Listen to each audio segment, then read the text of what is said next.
Expliquer la structure mentale des personnes qui ont grandi dans les années 1970 à celles nées après l'an 2000 est souvent difficile.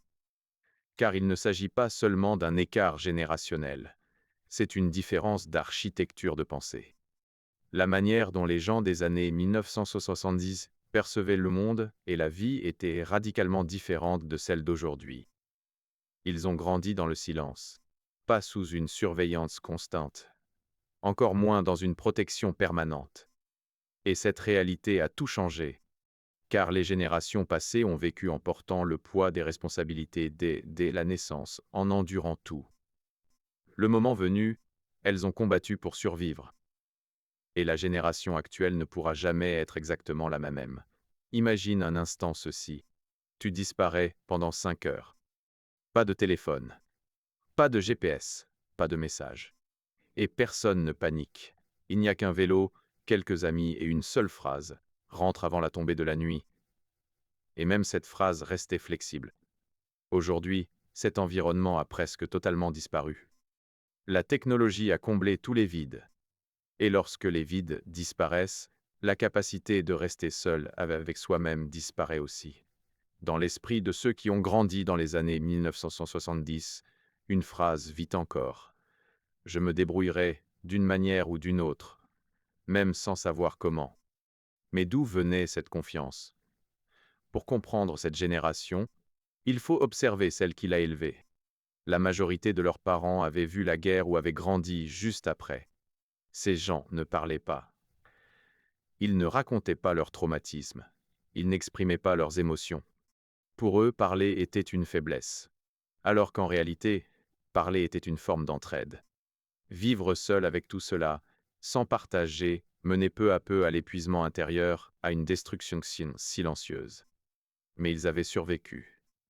Et ils ont transmis cet état de survie à leurs enfants. C'est pourquoi les enfants des années 1970 ont mûri très tôt. La responsabilité n'était pas un concept, c'était une atmosphère. Quand quelque chose se cassait, on n'achetait pas du neuf, on réparait. Quand quelque chose tournait mal, on ne paniquait pas, on s'adaptait. Les désirs des enfants n'étaient pas systématiquement satisfaits. Non par cruauté, mais pour qu'ils ne deviennent pas capricieux, pour qu'ils s'habituent à la dureté de la vie, pour qu'ils soient résistants, comme leurs parents.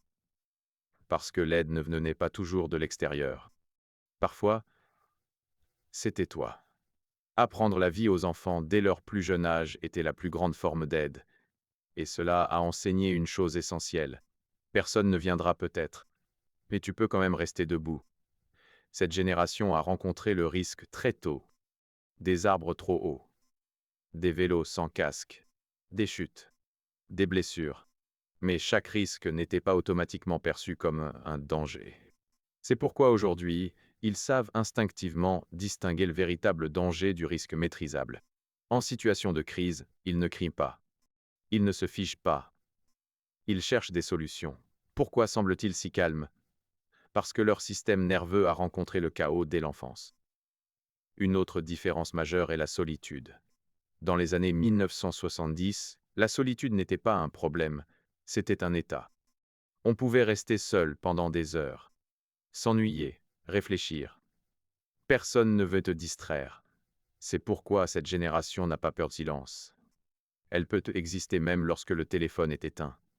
Alors qu'aujourd'hui, beaucoup de personnes ne peuvent pas rester seules 10 minutes, eux l'ont appris dès l'enfance.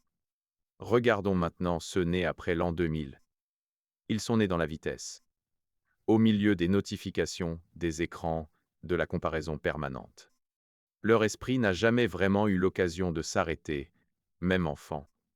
La quantité d'informations qu'ils reçoivent en une seule journée équivalait, dans les années 1970, à une semaine entière. Cette génération n'est pas faible, mais elle est surstimulée. C'est pourquoi elle se fatigue rapidement, s'épuise rapidement. Parce que le cerveau ne se repose jamais complètement. Il est toujours occupé. Et malgré cette activité constante, le progrès réel et la réussite diminuent. Même en se reposant, ils font défiler des écrans. Mais cela n'est pas du repos. Alors, quelle vie est la plus difficile? Celle qui est silencieuse mais lourde, ou celle qui est rapide mais étouffante? Les personnes ayant grandi dans les années 1970 sont comme un pont. Un pied dans un monde lent, brut et réel. L'autre dans un monde rapide, numérique et bruyant. Quand tu leur parles, tu le ressens.